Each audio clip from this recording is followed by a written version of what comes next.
آج کا موضوع بہت ہی اہم ہے اور جامع ترین موضوع ہے۔ صحابہ کرام رضوان اللہ علیہم اجمعین کی جو توہین بھی کرے گا کوئی بھی شخص، اس حوالے سے ملک پاکستان کے سب سے بڑے ایوان سینٹ کے اندر ایک بل منظور ہوا ہے، جو کہ تمام ملک پاکستان کی عوام کے لیے عموماً اور پوری دنیا کے لیے خصوصاً ایک بڑی خوشخبری، اس پر ہمیں خوش ہونا چاہیے کہ یہ بل منظور ہوا ہے۔ یہ بل پہلے سے بھی منظور تھا۔ پہلے بل یہ تھا کہ کوئی بھی شخص اگر نبی کریم صلی اللہ علیہ وسلم کے صحابہ، امہات المؤمنین، ازواج مطہرات اور اہل بیت کی کوئی بھی شخص نازیبہ الفاظ ان کے لیے استعمال کرتا،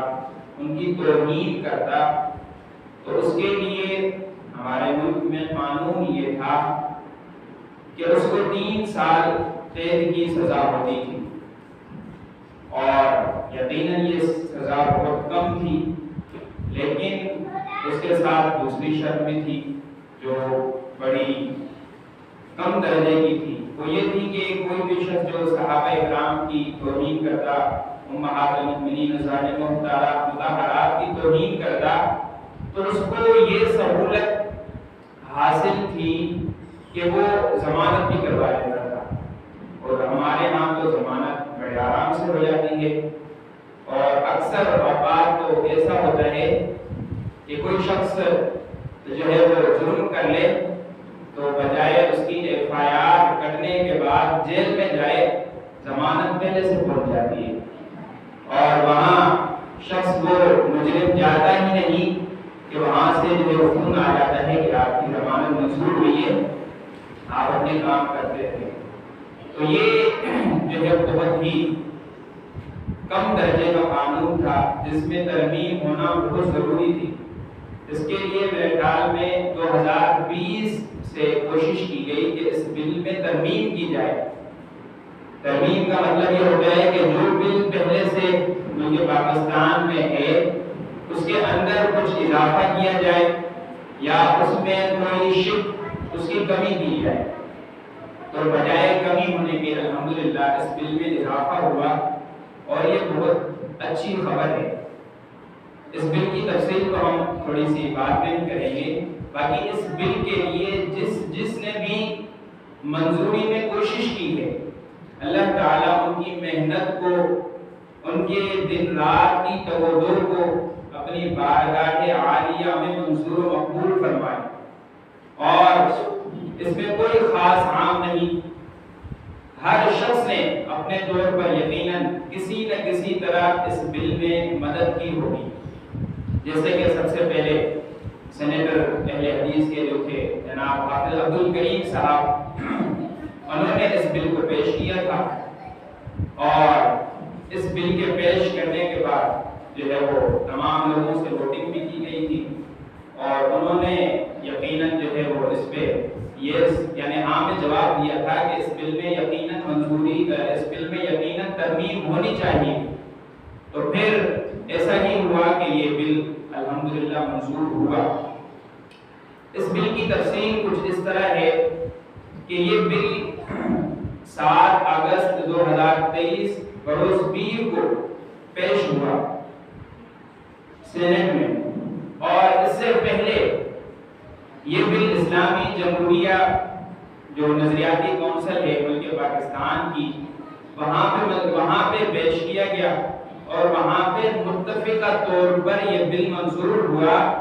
کہ کوئی بھی شخص اگر نبی کریم صلی اللہ علیہ وسلم کے صحابہ کی، اہل بیت کی، ازواج مطہرات اور ام المؤمنین کی توہین کرتا ہے، چاہے وہ توہین الفاظ میں لکھی ہوئی ہو، چاہے وہ توہین دبے چھپے الفاظ میں کہی ہوئی ہو، یا وہ توہین کھلم کھلا کسی بھی شخص نے کی ہو، تو اس کی سزا میں اضافہ ہونا چاہیے۔ تو سب نے اسلامی نظریاتی جو کونسل ہے ملک پاکستان کی، وہاں پہ تمام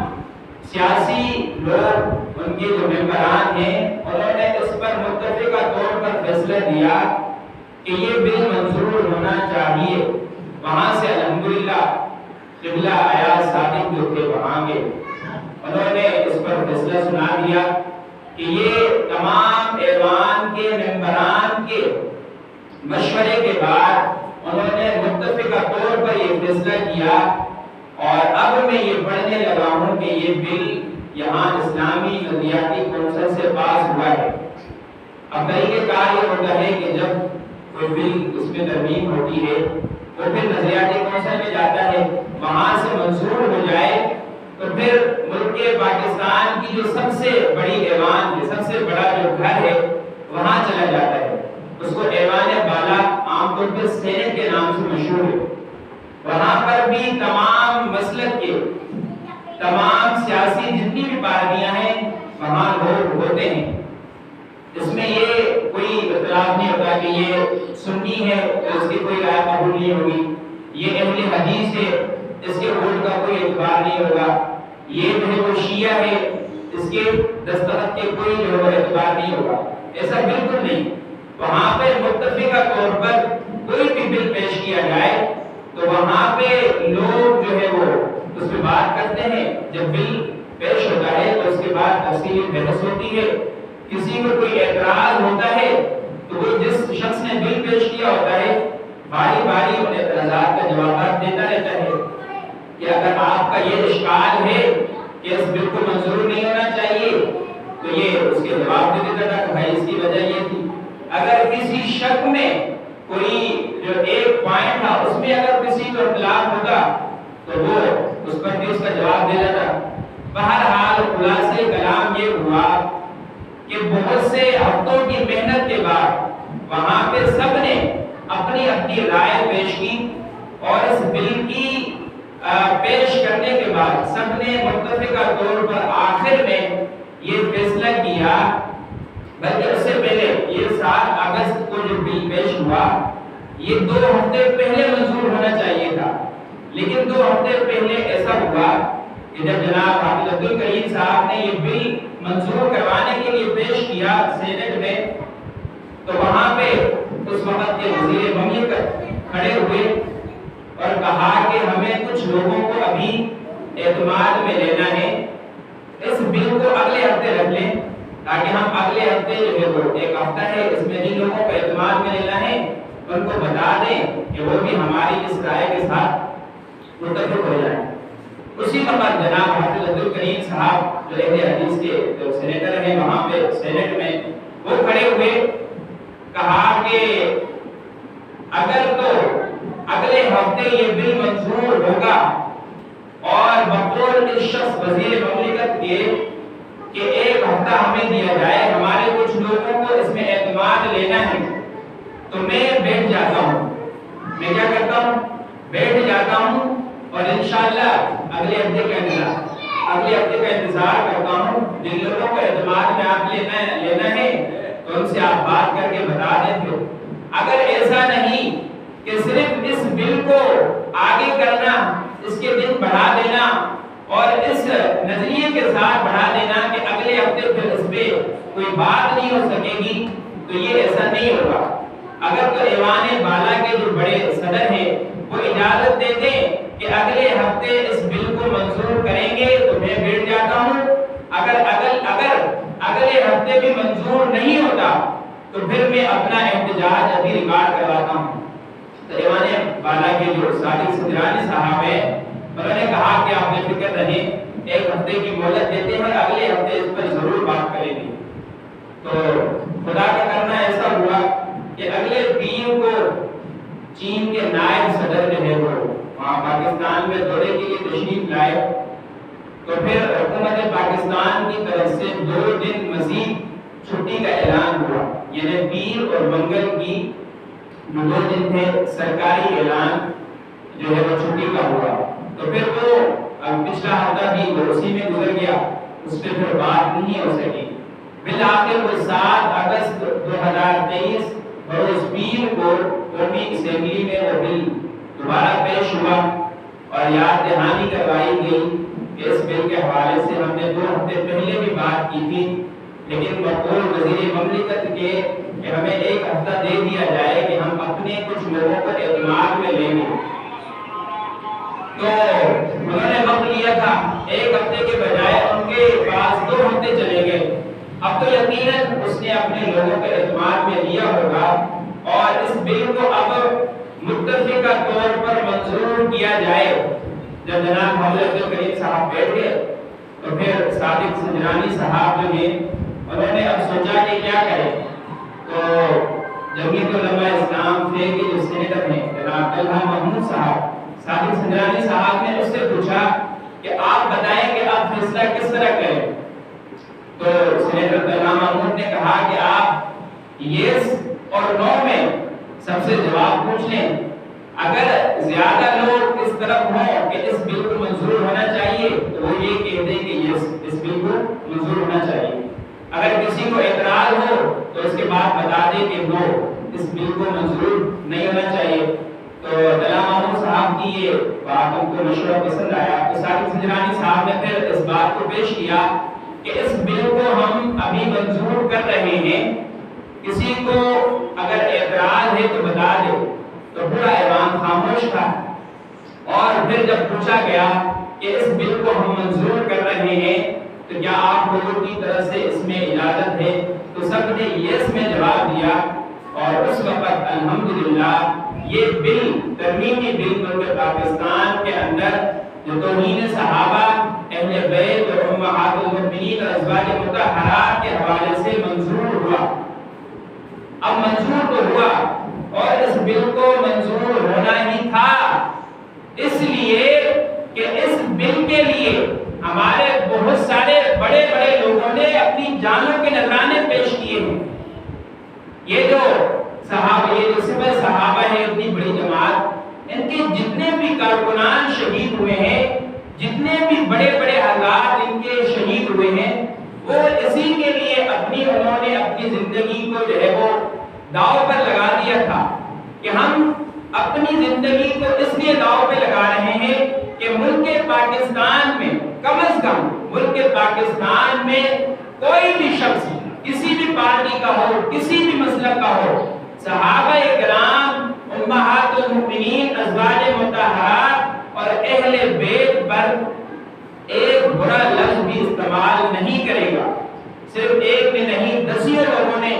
اپنی جان کے نذرانے پیش کیے کہ یہ بل منظور ہو جائے، اور ان کے وہ الفاظ جناب جمعیت علماء اسلام کے جو سینیٹر حافظ عبدالشکور صاحب رحمہ اللہ نے اپنی آخری جو تقریر تھی وہ یہ کہا تھا کہ مجھے یقین ہے، مجھے اس دن کا انتظار ہے کہ یہ بل جب ایوان بالا سینٹ سے پاس ہوگا اور پاس ہونے کے بعد وہ لوگ جنہوں نے اس کے لیے قربانیاں دی تھی، جب ان کی روحوں کو پتہ چلے گا تو وہ اپنی قبروں میں خوش ہو رہے ہوں گے، اور وہ اپنی قبروں میں ان کے الفاظ تھے کہ وہ اچھل کود کر رہے ہوں گے کہ یقیناً ہم نے جو اپنی جانیں ضائع کی ہیں یہ کوئی ضائع نہیں ہوئی، بلکہ ہماری جو محنت ہوئی تھی وہ آج رنگ لائی ہے۔ لیکن اس سے پہلے ہی جناب حافظ عبدالشکور صاحب اللہ تعالیٰ کو پیارے ہوئے، آج ہم یہ کہہ سکتے ہیں کہ یہ جو بل پیش ہوا تھا اور پاس ہونے کے بعد ان کے جو الفاظ تھے کہ جب یہ بل پاس ہوگا سینٹ سے تو جن لوگوں نے اس کے لیے محنت کی تھی، جن لوگوں نے اس کے لیے دن رات ایک کی تھی، وہ اپنی قبروں پہ خوش ہوں گے، اور ان سب کے ساتھ جناب حافظ عبدالشکور صاحب کی روح کو بھی اللہ تعالیٰ یقیناً خوش کریں گے اور ان کو جنت الفردوس میں اعلیٰ مقام نصیب فرمائیں گے۔ ہر ایک نے اپنے طور پر یقیناً محنت کی، اور خصوصاً جو مولانا فضل الرحمان صاحب کی جماعت جمعیت علماء اسلام اور سپہ صحابہ کے جو لوگ ہیں، اہل حدیث کے جو لوگ ہیں، انہوں نے ہر طرح سے اپنی کوشش کی تھی کہ یہ بل کسی طرح منظور ہو جائے، اور بالآخر الحمدللہ ثم الحمدللہ یہ بل منظور ہوا۔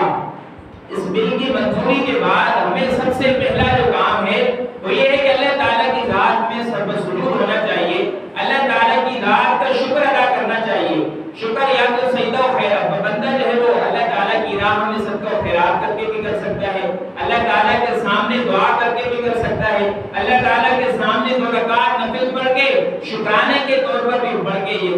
بل کی جو ہے خوشی ادا کر سکتا ہے۔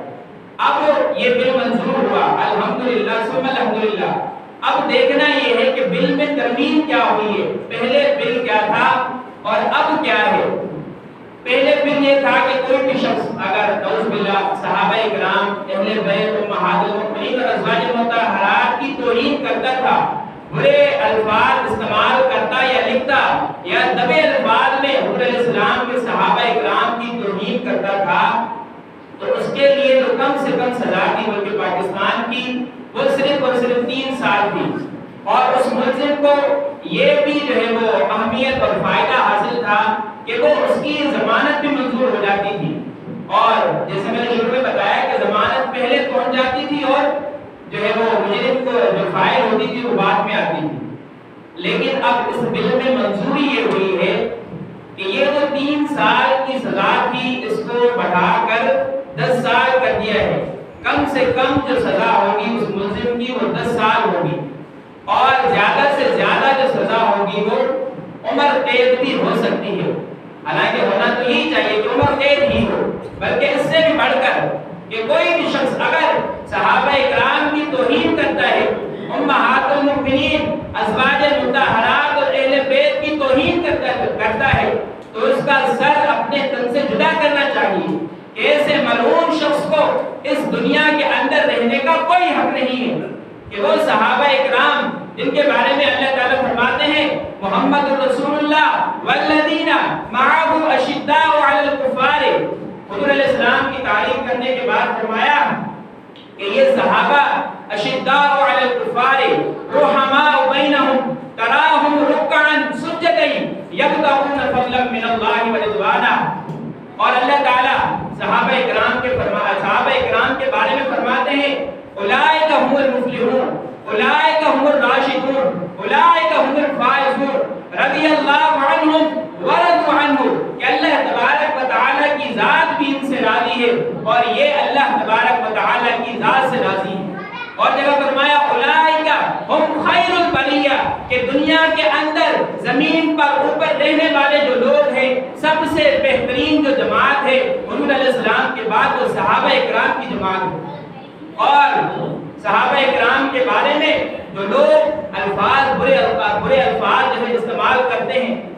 کیا ان کو یہ نہیں پتا کہ حضور علیہ السلام نے فرمایا الحسن والحسین سیدا شباب اہل الجنہ؟ کیا یہ جو توہین کرتے ہیں کہتے ہیں کہ یہ کچھ لوگوں کا اختلاف ہے، ہمیں جو ہے وہ اس بل میں جو ہے وہ کچھ باتیں منظور نہیں ہے، اور وہی کہتا ہے کہ یہ جو ایوان بالا بڑا بنا ہے اس میں جتنے بھی لوگ ہیں ان کو لفظ توہین کا مطلب ہی نہیں پتا اور لفظ اصحاب کا مطلب ہی نہیں پتا۔ بڑی عجیب بات ہے کہ یہ جو صحابہ کرام رضوان اللہ علیہم اجمعین نے آج جو ہمارے پاس دین محفوظ ہے یہ کس کی وجہ سے، کن کی قربانیوں کی وجہ سے ہے؟ صحابہ کرام رضوان اللہ علیہم اجمعین نے جس طرح جو الفاظ نبی کریم صلی اللہ علیہ وسلم سے سنے تھے بالکل آج بھی اسی طرح محفوظ ہیں۔ اگر قرآن مجید کے بارے میں جو ہے وہ ہم تھوڑا سا تبصرہ کر لیں کہ قرآن مجید کو کس طرح جمع کیا گیا۔ حضرت ابوبکر کے دور میں بھی جمع نہیں ہوا، حضرت عمر رضی اللہ تعالیٰ عنہ کے دور میں بھی جمع نہیں ہوا، لیکن آخر میں بالآخر حضرت عثمان رضی اللہ تعالیٰ عنہ نے سب سے پہلے جو پہلا کام کیا تھا اپنی خلافت میں وہ یہ کیا تھا کہ سب سے پہلے قرآن مجید جو ہمارا بکھرا ہوا ہے، کبھی کس جگہ لکھا ہوا ہے، کسی جگہ لکھا ہوا ہے، اس کو ہم جمع کر لیں اور آنے والی جو امت ہے، آنے والے جو لوگ ہیں ان کو پڑھنے میں آسانی ہو۔ پھر یہ شرط حضرت عثمان غنی رضی اللہ تعالیٰ عنہ نے لگائی کہ قرآن مجید کی ہم وہ آیات اپنے اس مصحف میں لکھیں گے جس کے بارے میں آدمی ایک پیش کرے گا کہ یہ قرآن مجید کی آیت ہے، اور اس آیت پہ 2 گواہ بھی لائے گا کہ یہ آیت حضور علیہ السلام نے ہم نے بھی سنی تھی، ہم اس بات کی گواہی دیتے ہیں۔ ایک ایک آیت، ایک ایک سورت، ایک ایک سپارہ، پورا کا پورا 30 سپاروں کا قرآن مجید یہ بڑی مشکل سے جمع ہونے کے بعد یہ ہم تک پہنچا ہے۔ یہ کس نے جمع کیا تھا؟ صحابہ اکرام نے اپنی قربانیاں دی ہیں، پوری دنیا میں پھیلے ہیں، تب جا کے ہمارے جو ہے سامنے یہ اسلام آیا ہے۔ اس کے بارے میں کوئی بھی شخص ہے وہ کھڑا ہو کے توہین کرتا ہے، کوئی بھی جو ہے وہ برے القاب پکارتا ہے ان کو، اور بڑی تکلیف ان لوگوں کو یہ ہے، اس کی وجہ یہ ہے کہ پہلے جو ہے وہ ان لوگوں کی ضمانت ہو جاتی تھی اور ان کے لیے آسانی ہوتی تھی۔ صحابہ اکرام نعوذ باللہ ان کو جو برا بھلا کہتے تھے، اب ان کا یہ چور دروازہ بند ہوا ہے جس کی وجہ سے ان کو تکلیف ہے، اور ان کو تکلیف ہونی بھی چاہیے۔ یہ انشاءاللہ قیامت تک ان کے اندر یہ جو کیڑا اچھلنے والا ہے یہ کبھی ختم نہیں ہوگا۔ ان کو جو ہے وہ صحابہ اکرام سے بڑی محبت ہے، اور جو کہتے ہیں کہ ہم جو ہے وہ صحابہ اکرام کے بڑے جو ہے وہ دیوانے ہیں۔ ان کے جو ہے وہ دین کو دیکھا جائے، ان کی آذان بھی صحیح نہیں ہے، ان کا قرآن ہے وہ کہتے ہیں کہ 40 پارے تھے، 30 پاروں میں جو ہے وہ 10 پارے پتہ نہیں کہاں چلے گئے۔ ان کا جو وہ دین ہے اس کا کلمہ ابھی تک صحیح نہیں ہوا۔ یہ جو ہے وہ صحابہ اکرام کو جو ہے وہ بڑی فضیلت کا درجہ دیتے ہیں، اور ان کو کہتے ہیں کہ ہم جو ہے وہ دیوانے صحابہ کے جو دیوانے ہیں۔ ان کا ابھی تک پورا دین صحیح نہیں ہے، ان کا جو ہے وہ ابھی تک کلمہ صحیح نہیں ہوا، ان کی جو ہے وہ ابھی تک پوری نماز صحیح نہیں ہے، یہ خود کو صحابہ اکرام کا دیوانہ کہتے ہیں۔ شرم آنی چاہیے اس لوگوں کو۔ کیا صحابہ اکرام رضوان اللہ علیہم اجمعین، حضور علیہ السلام نے خود فرمایا ارحم امتی بامتی ابو بکر، کہ سب سے زیادہ مجھ سے بعد امت میں رحم کرنے والا جو ہے وہ ابو بکر ہے۔ واشدہم فی امر اللہ عمر، دین کے اعتبار سے سب سے زیادہ جو سب ہوگا وہ حضرت عمر ہوں گے۔ واصدقہم حیاء عثمان، سب سے زیادہ جو حیا والا شخص ہے امت میں وہ حضرت عثمان رضی اللہ تعالیٰ عنہ ہے۔ واقضاہم علی کرم اللہ وجہہ، سب سے بہترین جو فیصلہ کرنے والے میری امت میں ہیں وہ حضرت علی رضی اللہ تعالیٰ عنہ ہے۔ اب اللہ تبارک و تعالیٰ کے نبی نے یہ تمام درجات بتائے ہیں، اور آپ علیہ السلام کے بعد آپ علیہ السلام کی جب آخری عمر ہوئی، آپ علیہ السلام نے حضرت ابو بکر کو اپنی زندگی میں اپنے مصلی پر کھڑا کیا، اور حضور علیہ السلام نے ان کے پیچھے نماز پڑھی ہے۔ پورے کے پورے صحابہ اکرام رضی اللہ عنہم اجمعین اس بات پر متفق تھے کہ حضور علیہ السلام کے جانے کے بعد جو سب سے پہلے خلیفہ ہوں گے وہ حضرت ابو بکر ہیں۔ لیکن یہ لوگ کہتے ہیں کہ انہوں نے جو ہے وہ خلافت چھینی ہے، اور سب سے پہلے خلافت کے جو حقدار تھے وہ حضرت علی تھے۔ عجیب لوگ، کوئی بات ان کو سمجھ نہیں آتی۔ اللہ تعالیٰ نے ان کے بارے میں قرآن مجید میں واضح طور پر فرما دیا ہے لَهُمْ قُلُوبٌ لَا يَفْقَهُونَ بِهَا، کہ اللہ تعالیٰ نے ان کو دل تو دیے ہیں لیکن ان کے اندر سمجھ نہیں ہے۔ وَلَهُمْ أَعْيُنٌ لَا يُبْصِرُونَ بِهَا، کہ اللہ تعالیٰ نے ان کو آنکھیں تو دی ہیں لیکن دیکھتے نہیں ہیں۔ وَلَهُمْ آذَانٌ لَا يَسْمَعُونَ بِهَا، کہ ان کو اللہ تعالیٰ نے سننے کے لیے کان تو دیے ہیں لیکن یہ سنتے ہی نہیں ہیں، ان کے سننے کی سماعت ہی ختم کر دی اللہ تعالیٰ نے۔ ختم اللہ علی قلوبہم وعلی سمعہم وعلی ابصارہم غشاوہ ولہم عذاب علیم، ان کے سننے پر بھی اللہ تعالیٰ نے مہر لگا دی ہے، ان کے دلوں کے سمجھ پر بھی اللہ تعالیٰ نے مہر لگا دی ہے۔ اس بات پر اللہ تعالیٰ نے جو ہے وہ بات ختم نہیں کی، فرمایا ولہم عذاب علیم، آخرت میں ان کے لیے دردناک عذاب ہوگا۔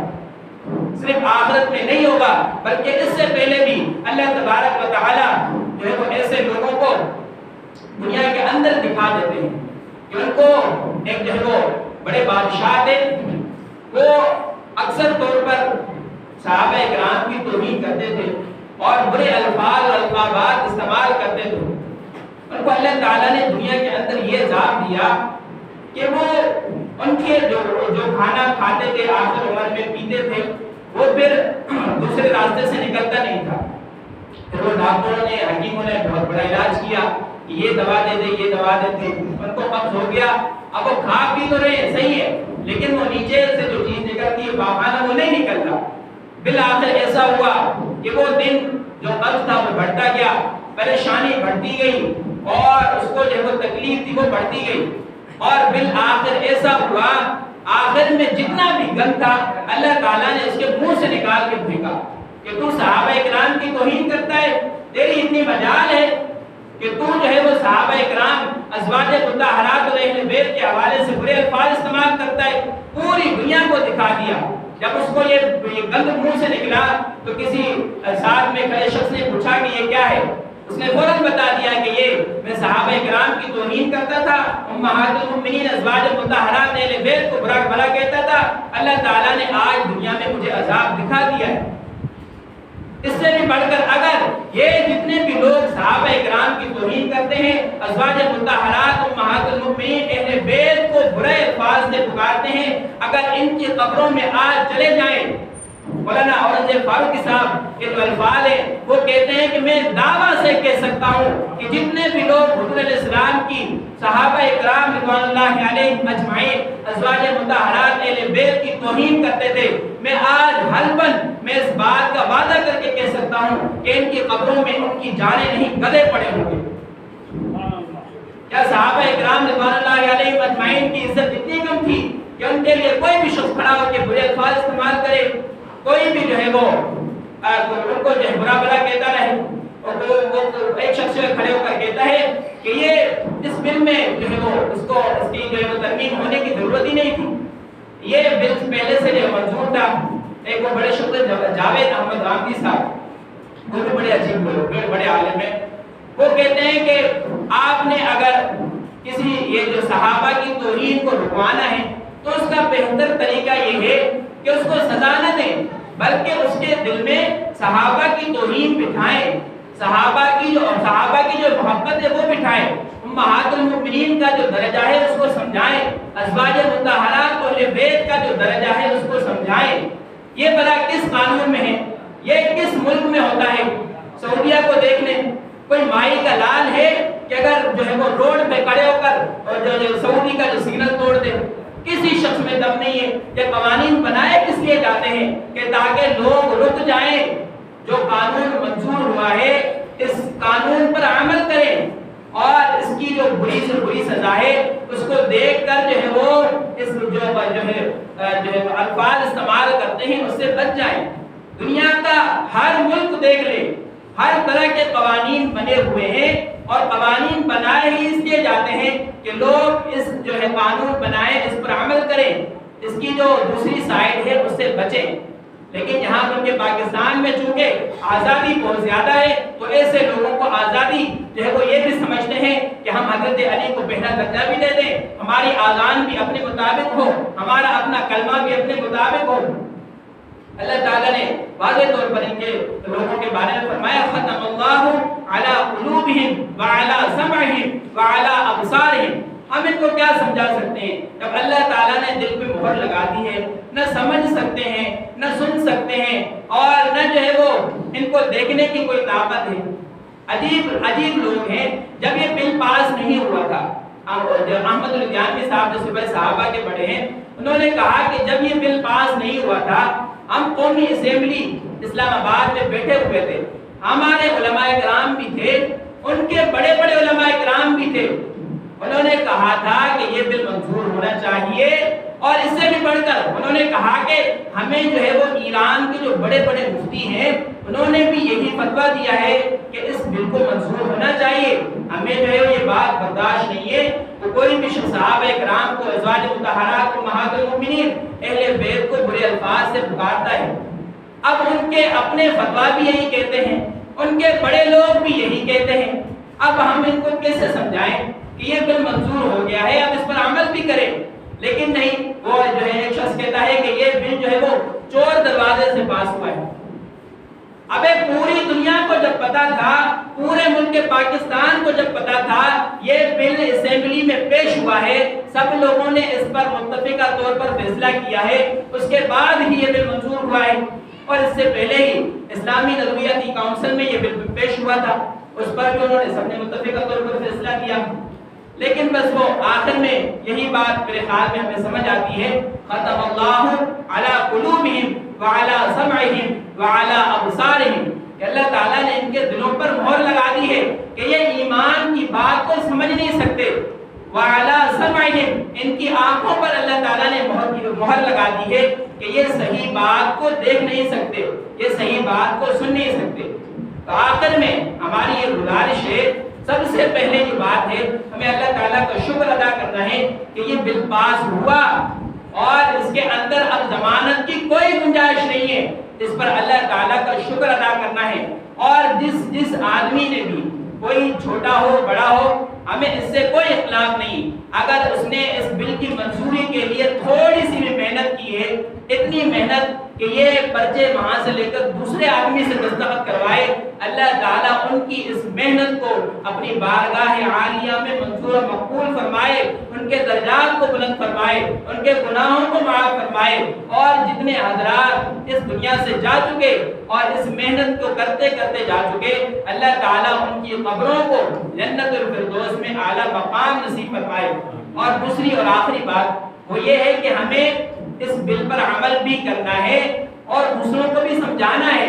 اور کوئی شخص اگر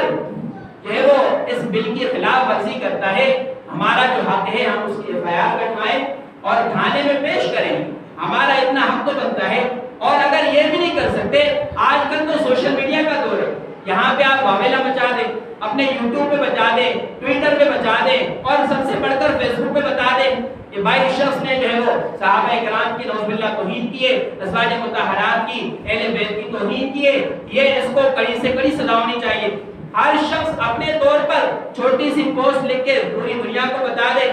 اس سے کم از کم آپ کی ذات کا حق ادا ہو جائے گا۔ اللہ تعالیٰ سے دعا ہے ہمیں اس بل پر اللہ تعالیٰ کا شکر ادا کرنا ہے، اور اس بل کی خلاف ورزی خود بھی نہیں کرنی، اگر کوئی کرتا ہے تو اس کے خلاف جو قانون ہے اس پر ہم نے عمل کرنا ہے۔ اللہ تعالیٰ ہمیں سمجھ کے توفیق نصیب فرمائے۔